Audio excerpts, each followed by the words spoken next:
नमस्कार दोस्तों, एक बार फिर से आप लोगों का आपके अपने YouTube चैनल फिजिक्स टूल में स्वागत है। बेसिक साइंस और स्पेशल फॉर रीट एग्ज़ाम के लिए जो वीडियो हम तैयार कर रहे हैं उसका 20वां भाग आपके सामने है और बहुत जल्द हम थोड़ी व्यवस्था कर रहे हैं तो ब्लैक बोर्ड पर आगे की क्लासें करवाने की कोशिश करेंगे। तब तक आपने ये वीडियो लगातार जितने भी 20 वीडियो जो आपके सामने आ रहे हैं, इन वीडियोज़ को आप लोग क्रमबद्धता से देखें और जो आगे का काम होगा उससे आगे हम शुरू करेंगे। तो आपसे मेरा ये अनुरोध है कि प्लीज़ इनको वीडियो को लगातार देखें आप लोग और ज़्यादा से ज़्यादा शेयर कीजिए ताकि जो भी आप तैयारी कर रहे हो उसमें आपको इन वीडियो से कुछ सहायता मिल सके और आपके ये कुछ काम आ सकें।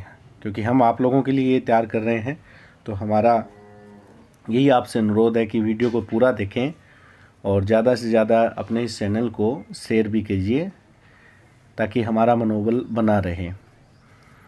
चलिए, हमने अपने जो लास्ट भाग था, जो 19वां भाग था, हमने पढ़ा था।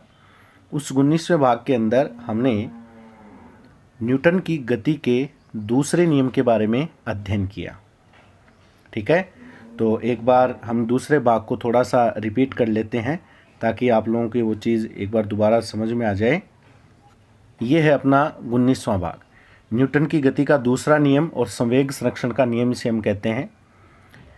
ये पढ़ने से पहले मैंने आपको सबसे पहले संवेग के बारे में बताया कि मोमेंटम क्या होता है। तो मैंने कहा कि वस्तु का द्रव्यमान और उसके वेग को अगर गुणा कर दिया जाए, द्रव्यमान और वेग का गुणनफल संवेग कहलाता है। इसे स्मॉल p से दर्शाते हैं। ठीक है, और यानी p बराबर mv हो जाएगा। इसका मात्रक किलोग्राम, द्रव्यमान का किलोग्राम, वेग का मीटर पर सेकंड हो जाएगा और एक सदिश राशि है ये। ठीक है, p vector is equal mv vector है। v पर वेक्टर का चिन्ह लगाना है, ये चीज़ बार बार मैं बता चुका हूँ। इसका सदिश रूप है, द्रव्यमान अदिश होता है, इसलिए m पर मैंने वेक्टर का चिन्ह नहीं लगाया। और p की डायरेक्शन वही होगी जो v की डायरेक्शन है, क्योंकि सदिश में यही मतलब होता है। ठीक है, और अगर समान चिन्ह की बात होती है, मैंने एक बहुत इंपॉर्टेंट चीज़ आप लोगों को बताई थी कि अगर सदिशों में प्लस प्लस का चिन्ह आता है दोनों तरफ, तो इसका मतलब दोनों की दिशाएं बराबर है। ऐसे एक एग्जाम्पल लेके बताया था। और अगर यहाँ माइनस का चिन्ह आ जाता है तो इसका मतलब क्या होता कि a और b की डायरेक्शन अपोजिट है। तो फिलहाल यहाँ पर पॉजिटिव है क्योंकि नॉर्मल फॉर्मूला है, तो इसका मतलब ये समान दिशा में होंगे। ठीक है, संवेग का मान फिर मैंने एक एग्जांपल भी दिया था आपको, ये तो बेसिक से आप आराम से समझ सकते हो कि संवेग का मान कम ज़्यादा होना द्रव्यमान और वेग दोनों पे डिपेंड करता है, क्योंकि द्रव्यमान और वेग का गुणा ही संवेग होता है। अगर वेग समान है तो आप ये देख लो कि वस्तु कौन सी भारी और कौन सी हल्की है। ठीक है, जो भारी है उसका द्रव्यमान ज़्यादा हो जाएगा और हल्की है तो उसका द्रव्यमान कम हो जाएगा। और अगर द्रव्यमान समान है तो आप ये देखो कि स्पीड किसकी कम ज़्यादा है। ठीक है, उसके आधार पर हम संवेग का आकलन कर सकते हैं। उसके बाद में ये चीज़ पढ़ने के बाद में हमने न्यूटन की गति के दूसरे नियम के बारे में विश्लेषण किया। तो वो क्या कहता है? दूसरा नियम ये कहता है, न्यूटन द्वारा ये नियम प्रतिपादित किया गया कि अगर वस्तु के संवेग में परिवर्तन होता है, संवेग में परिवर्तन होने का मतलब उसके वेग में परिवर्तन होना, क्योंकि संवेग क्या होता है? द्रव्यमान इंटू वेग होता है। तो द्रव्यमान को तो हम बदल नहीं सकते। ठीक है, तो द्रव्यमान जैसे एक निश्चित, जैसे कहने का मतलब ये है कि जो वस्तु एक निश्चित द्रव्यमान की है उसका द्रव्यमान m फिक्स रहेगा। तो वेग कम ज़्यादा कर सकते हैं। अगर हम उस पर बल लगा दें तो बल लगाएंगे तो उसका वेग बदल जाएगा और वेग बदलेगा तो संवेग बदलेगा। ठीक है, तो किसी वस्तु में संवेग में परिवर्तन की दर इसलिए नाम लिया गया कि आप बल कितनी देर तक लगा रहे हो, क्योंकि धक्का देने से या बल लगाने से उसका वेग बदलता है, वेग बदलने से संवेग बदलता है। अब वो संवेग कितनी देर तक लगा रहे हो, कितनी टाइम तक आपने संवेग लगाया है, वो दर कहलाती है। तो संवेग में परिवर्तन की दर उस पर आरोपित बल के समानुपाती होती है। ठीक है, और उसी की दिशा में होती है जिस दिशा में आप बल लगा रहे हो। ये न्यूटन की गति का दूसरा नियम है बच्चों। इसका मतलब F समानुपाती dp/dt, इसका मतलब होगा ना संवेग में समय के सापेक्ष परिवर्तन। डीपी बटे dt का मतलब क्या होता है? समय के सापेक्ष परिवर्तन। समानुपाती का चिन्ह हटाते हो तो कोई कांस्टेंट आता है, हमेशा याद रखना। पूरी इक्वेशन को बैलेंस करने के लिए कांस्टेंट का गुणा होता है। ये समानुपाती का नियतांक होता है ना, जब ये कांस्टेंट लगता है एक नियतांक के रूप में। और हमारी एसआई पत्ती ये कहती है, क्योंकि सारी वैल्यू एसआई पत्ती के अकॉर्डिंग मापी जाती है, तो एसआई पद्धति में इस नियतांक का मान 1 लिया जाता है। ठीक है, तो हमारा फॉर्मूला बन गया dp upon dt is equal F. ये जो d बट्टे dt होता है, इसका मतलब क्या होता है? d बट्टे dt का मीनिंग ये होता है कि संवेग में परिवर्तन हो रहा है। ठीक है, d बट्टे dt का मतलब ये होता है संवेग में परिवर्तन हो रहा है। ठीक है, d बट्टे dt का मतलब यही होता है परिवर्तन। और जो चीज़ भाग में होती है उसका मतलब समय के सापेक्ष। तो समय के सापेक्ष संवेग में परिवर्तन बल के बराबर होता है। अब संवेग का फॉर्मूला क्या पढ़ा है? P बराबर mv, अभी अभी पढ़ा हमने ऊपर। ये देखो, ये रहा। वेक्टर फॉर्म है तो वेक्टर फॉर्म ही रख दूं, क्या दिक्कत है? P बराबर mv रख दिया।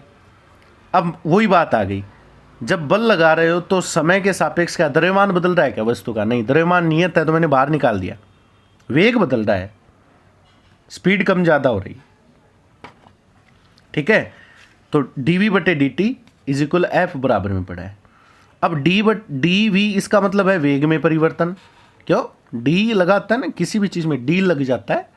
d या एक शब्द और भी मिलता है, ऐसे डेल लगा हुआ मिलता है, ये डेल, इसे डेल बोलते हैं, डेल या d।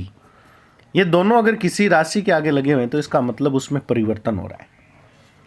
देखिए, कुछ एक नए टॉपिक हैं और जो लगातार साइंस से जुड़े हुए हैं उनको तो इस चीज़ों के बारे में पता है, लेकिन जो पहली बार देख रहे हैं या नए बच्चे हैं, नए कैंडिडेट जो भी हैं, जो लगातार इसमें जुड़े हुए हैं, उन लोगों को ये बातें थोड़ी सी आप लोगों को सीखनी है। और मैं तो यही कहूँगा कि ऐसे छोटी छोटी बातें लगातार वैसे याद नहीं रहती, तो जैसे टॉपिक वाइज आता है तो मैं ज़रूर बताने की कोशिश करता हूँ। तो आपसे मेरा ये अनुरोध है कि जैसे ये बात आती है वहाँ पर ये चीज़ क्लियर कर लिया करो। dv का मतलब वेग में परिवर्तन और dt का मतलब समय में परिवर्तन। और वेग में परिवर्तन बटे समय में परिवर्तन क्या होता है? त्वरण होता है। ये चीज़ हमने पढ़ी है, लास्ट वीडियोज़ में आपने देखा है। ठीक है, तो मैं ये लिख सकता हूँ कि f बराबर, जैसे मैंने यहाँ नोट कर दिया है, f बराबर ma, इसकी जगह a लिख दिया ना मैंने, इसकी जगह dv बटे dt की जगह a लिख दिया, तो f बराबर क्या हो गया? ma। तो ये बल का भी एक सूत्र आ गया। और क्या रिजल्ट निकलता है? रिजल्ट ये निकला कि किसी वस्तु पर अगर आप बल लगाओगे तो उस वस्तु पर बल लगाने से उसमें त्वरण भी उत्पन्न होता है। तो वस्तु का द्रव्यमान और त्वरण का गुणनफल उस वस्तु पर आरोपित बल के बराबर होता है। समझ में आ गई बात मेरी? ये बच्चों न्यूटन की गति का दूसरा नियम है। तो मेरा आपसे ये अनुरोध है कि जब तक बोर्ड की व्यवस्था होती है तब तक आप लोग इन नोट्स पेपर से तैयारी करने की कोशिश करें। ये तो हमने आप लोगों की हेल्प के लिए एक प्रकार से लॉकडाउन के समय में मुहिम शुरू की थी। और अब जैसे आपको पता है कि थोड़ी सी लॉकडाउन में छूट मिली है हल्की सी, तो उस वजह से थोड़े संसाधन की व्यवस्था हम जुटाने की कोशिश कर रहे हैं ताकि बोर्ड पर आपकी क्लासें अटेम्प्ट करवाई जाए। ठीक है, तो आपको इसका पूरा फ़ायदा होगा, हम ऐसी उम्मीद करते हैं। और देखिए, ये थोड़े से टॉपिक साइंस के हैं और बहुत बार ऐसी चीज़ें होती है जो बताने लग जाते हैं तो कुछ टॉपिक रह भी जाते हैं, कुछ टॉपिक ज़्यादा भी बताए जाते हैं। तो उसके लिए अगर कुछ गलती होती है तो माफ़ी चाहते हैं, लेकिन जो भी बताते हैं हमारी यही कोशिश रहती है कि आपके लिए ज़्यादा से ज़्यादा फ़ायदेमंद रहे वो। तो आपसे मेरा यही अनुरोध है कि प्लीज़ वीडियो पूरा देखें और अपने इस चैनल को, क्योंकि हमने ये आप लोगों के लिए स्टार्ट किया है, ठीक है, तो इस चैनल को आप ज़्यादा से ज़्यादा अपने जो भी नज़दीकी, जो भी आपके कैंडिडेट साथ में तैयारी कर रहे हैं, उनको शेयर कीजिए। चलिए, अब मैं न्यूटन की गति के दूसरे नियम का मैं आपको कुछ एग्जाम्पल देता हूँ। ठीक है, ऐसे एग्जाम्पल जो आप लोगों को कई बार ऐसे आपने देखे भी है, इस पर थोड़ा आप ध्यान देना। ठीक है, एग्जाम्पल पहले हम पढ़ते हैं। अब देखो, हम न्यूटन की गति के दूसरे नियम के कुछ उदाहरण देखें। मैं वैसे आपको बताता हूँ थ्योरिकल। एक बात होती है, जैसे आपको पता है कि जब हम एक कच्चा फर्श होता है, ठीक है,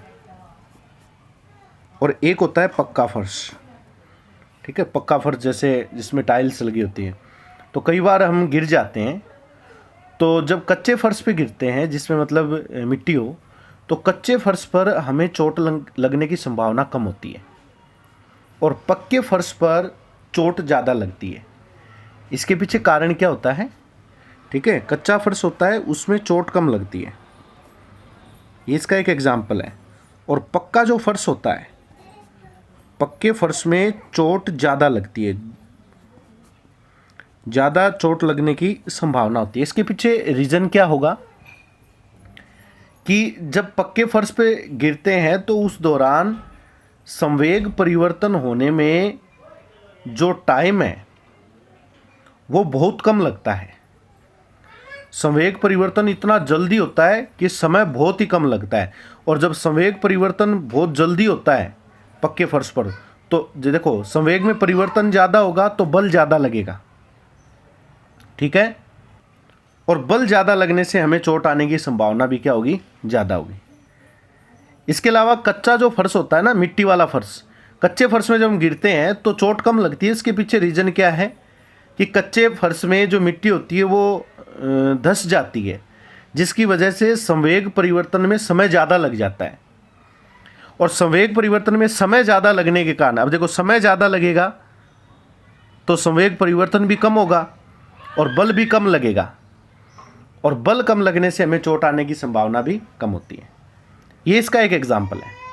इसके अलावा एक उदाहरण मैं और देना चाहूँगा आपको कि क्रिकेट मैच हम देखते हैं तो उस दौरान हमने ये चीज़ देखी होगी कि जब भी जो फील्डर होते हैं, जो मैच के दौरान जब फील्डर बॉल को कैच करते हैं तो कैच करने के दौरान वो अपने हाथों को पीछे की ओर धकेलते हैं। ये चीज़ हमने मैच के दौरान, या हम भी कई बार खेलते हैं तो हम सब इस चीज़ को जानते हैं कि जब भी बॉल को कैच किया जाता है तो कैच करने के दौरान जैसे ही बॉल नज़दीक आती है तो फील्डर अपने हाथों को पीछे की ओर धकेलता है। वो पीछे की ओर धकेलता है, उसके पीछे कारण यही है कि जैसे ही वो अपने हाथों को पीछे की ओर धकेलेगा तो उसमें समय में जो संवेग में परिवर्तन में ज़्यादा समय लगता है, और ज़्यादा समय लगने की वजह से बल का मान कम हो जाता है। देखो समय ज़्यादा लगेगा तो बल कम हो जाएगा, हाथों को पीछे धकेलेगा तो बॉल कुछ समय बाद यानी हवा में कुछ देर तक और रहेगी। जो बॉल यहाँ हाथ में आनी चाहिए थी, आपने हाथों को पीछे खींच लिया तो कुछ देर बाद बॉल हाथों में आएगी। तो इसका मतलब टाइम ज़्यादा लगेगा, और टाइम ज़्यादा लगेगा तो बल का मान क्या होगा? कम होगा। कहने का अर्थ, जब बॉल हमारे हाथ में आएगी तो हथेली में चोट कम लगती है, ठीक है। और कई बार अचानक कई कैच ऐसे भी आते हैं कि हाथ को पीछे धकेलने का टाइम ही नहीं मिल पाता और अचानक बॉल हाथों में आ जाती है, तो ऐसी कंडीशन में हाथों में चोट आने की संभावना भी क्या रहती है? ज़्यादा रहती है। तो ये कुछ उदाहरण है जो न्यूटन की गति के दूसरे नियम की पालना करते हैं। समझ में आया आप लोगों को? अब हम चर्चा करते हैं न्यूटन की गति के तीसरे नियम की। न्यूटन की गति का तीसरा नियम या तृतीय नियम कह दो, और इस नियम का एक नाम और भी है, इसे क्रिया प्रतिक्रिया नियम भी कहते हैं। बहुत ही सिंपल और अच्छा नियम है ये भी। ये नियम ये कहता है, न्यूटन के अनुसार, ये न्यूटन कहता है कि कोई भी अगर क्रिया होती है, कोई भी आप क्रिया करते हो, तो हमेशा उस क्रिया के अपोजिट, उस क्रिया के विरुद्ध उतनी ही परिमाण की विपरीत क्रिया भी होती है। बात समझ में आ रही है? यानी जो भी आप क्रिया करोगे, न्यूटन का ये नियम क्या कहता है कि कोई भी क्रिया हो, प्रत्येक क्रिया के लिए, जो भी कोई क्रिया हो, क्रिया के लिए समान परंतु विपरीत दिशा में, समान परंतु विपरीत दिशा में प्रतिक्रिया होती है।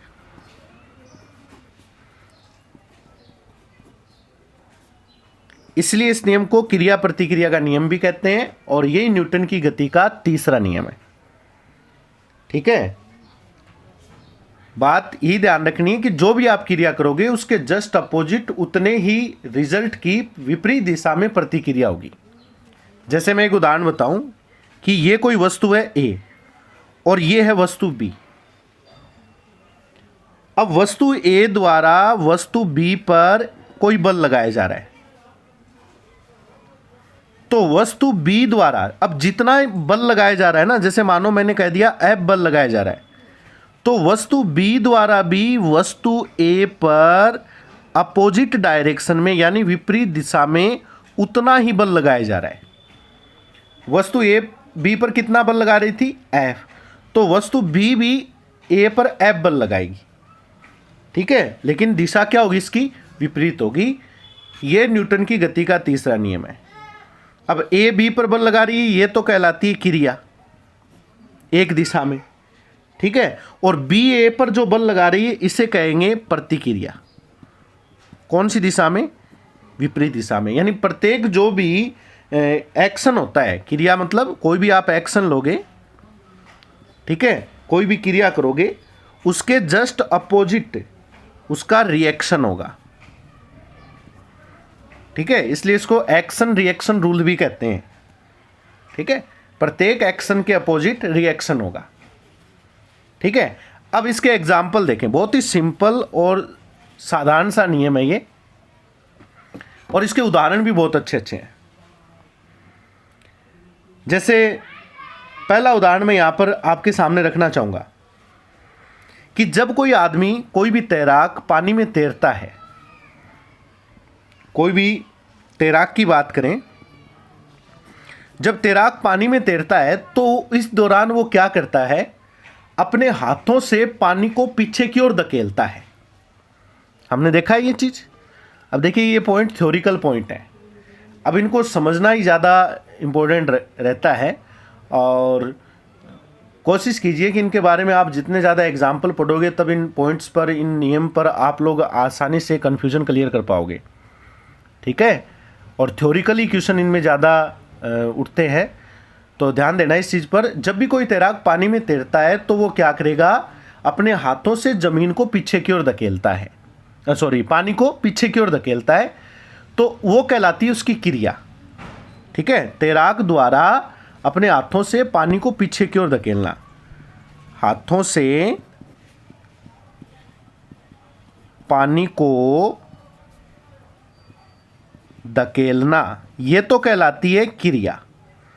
अब इसकी प्रतिक्रिया क्या होती है कि जिस स्पीड से, जिस फोर्स से तैराक अपने हाथों से, पैरों से पानी को पीछे धक्का देता है, पानी द्वारा तैराक पर लगने वाला धक्का या बल, लेकिन कौन सी दिशा में, विपरीत दिशा में। अब विपरीत दिशा क्या हो गई, क्योंकि उसने पानी को पीछे धकेला है। ठीक है, पानी को पीछे धकेला है तो विपरीत दिशा में, यानी पानी उसको कहाँ धकेलता है, आगे। ये कहलाती है उसकी प्रतिक्रिया। ये इसका एक एग्जाम्पल है। और भी बहुत सारे इसके एग्जाम्पल है, बहुत एग्जाम्पल है। जब हम ज़मीन पे चलते हैं तो पैरों से ज़मीन को पीछे धकेलते हैं, ज़मीन पे चलते हैं तो पैरों से ज़मीन को पीछे धकेलते हैं। जैसे ही ज़मीन को पीछे धकेलते हैं, अब जिस बल से पीछे धकेलते हैं ज़मीन उसी फोर्स से हमें आगे धकेलती है। ठीक है, ये भी इसका एक उदाहरण है। इसके अलावा नाव चलाने वाले जो नाविक होते हैं वो पानी को पतवारों से, ठीक है, लकड़ी के गुटके होते हैं वो पतवार कहलाते हैं, पानी के पतवारों से पीछे की ओर धकेलते हैं पानी को। सेम यही उदाहरण हो गया उसका। तो पतवारों से पानी को पीछे की ओर धकेलेंगे तो पानी उस नाव को आगे की ओर धकेल देती है। यह भी इसका एक उदाहरण है। ठीक है, और एक एग्जाम्पल ये भी ले सकते हो, जब किसी बंदूक से गोली दागी जाती है, यानी गोली चलाई जाती है, तो गोली पर बल आगे की ओर लगता है, यानी गोली आगे की ओर चलती है, लेकिन उतना ही बल बंदूक पर विपरीत दिशा में भी लगता है। ठीक है, उतना ही बल बंदूक के विपरीत दिशा में भी लगता है, जिसके कारण बंदूक चलाने वाले व्यक्ति के कंधे पर धक्का लगता है पीछे की ओर, एक झटका लगता है। ठीक है। अब आपको पता है कि बंदूक तो भारी होती है और गोली होती है हल्की। ठीक है। तो इसमें जो झटका लगता है वो उसकी प्रतिक्रिया होती है। तो बंदूक भारी होती है, गोली होती है हल्की, तो जो धक्का लगता है वो धक्का लगता है कम लगता है, क्योंकि गोली पर जो फोर्स लग रहा है आगे की ओर, ठीक है, वो फोर्स उतने ही परिमाण का फोर्स कंधे पर, बंदूक चलाने वाले व्यक्ति के कंधे पर अपोजिट डायरेक्शन में लगता है। ठीक है। इसके अलावा और भी बहुत सारे ऐसे एग्जाम्पल हैं जिनके बारे में हम क्रिया प्रतिक्रिया नियम से जोड़ सकते हैं। ठीक है। ऐसे बहुत सारे उदाहरण हैं जो न्यूटन की गति के तीसरे नियम को संतुष्ट करते हैं। तो आज के इस वीडियो में हमने न्यूटन की गति का ये तीसरा नियम पढ़ा और इससे संबंधित एग्जाम्पल पढ़े। मैं आपको बार बार ये बताता हूँ, ये थ्योरिकल पॉइंट है। तो दोस्तों, हमारा ये पहला जो फेज है, पहला जो हमने ग्रुप बनाया है, जिसमें हमने भौतिक राशि, उनके मात्रक और सदिश के बारे में, गति के बारे में, दूरी, चाल, वेग, विस्थापन, त्वरण और न्यूटन की गति के नियम और गति के समीकरण, इस प्रकार हमने टोटल 20 वीडियो तैयार कर लिए हैं। इन 20 वीडियो के अंदर हमने बहुत सारे ऐसे टॉपिक पढ़े हैं जो साइंस के बेसिक पॉइंट हैं, जिनको मैंने एक के बाद एक क्रमबद्धता से जोड़ने का प्रयास किया है।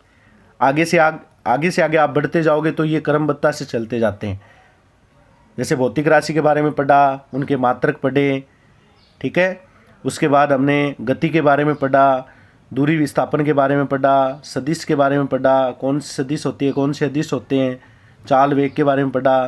ठीक है। त्वरण के बारे में पढ़ा, गति के समीकरण निकाले और गति के नियम निकाले। तो आज के इस वीडियो में हम हमारे इस पहले ग्रुप को, जिसमें हमने 20 वीडियो बनाए हैं, इस 20 वीडियो को हम यहाँ पर इस ग्रुप पर समाप्त करते हैं। ठीक है। उम्मीद करूँगा कि आप लोगों को ये पहला ग्रुप, जो कक्षा 9th 11th के बेसिक बच्चों के लिए, जो बेसिक की तैयारी करना चाहते हैं उनके लिए, और स्पेशल रीट की तैयारी करने वाले बच्चों के लिए विशेष करके, ये जो भी अभ्यर्थी रीट की तैयारी कर रहे हैं उनके लिए तो विशेष करके ये फ़ायदेमंद है ये ग्रुप। तो नेक्स्ट ग्रुप में हम विज्ञान का कुछ नया पॉइंट लेंगे। इसके अलावा मैथ्स की आपको क्लासें देखने को मिल सकती है अपने इस चैनल के ऊपर। ठीक है। जल्दी हम पूरी कोशिश कर रहे हैं, तो आपको लगातार जुड़े रहिए हमसे और पूरा फ़ायदा होगा इस चैनल से। आपको ज़्यादा से ज़्यादा इसे आप शेयर कीजिए और सब्सक्राइब करवाइए, ताकि हमारा जो हौसला है वो पूरा बुलंद रहे और हम और ज़्यादा एनर्जी के साथ आपके लिए काम कर सकें। तो आज के वीडियो में इतना ही। नेक्स्ट वीडियो में फिर मिलेंगे। तब तक के लिए धन्यवाद। जय हिंद, जय भारत।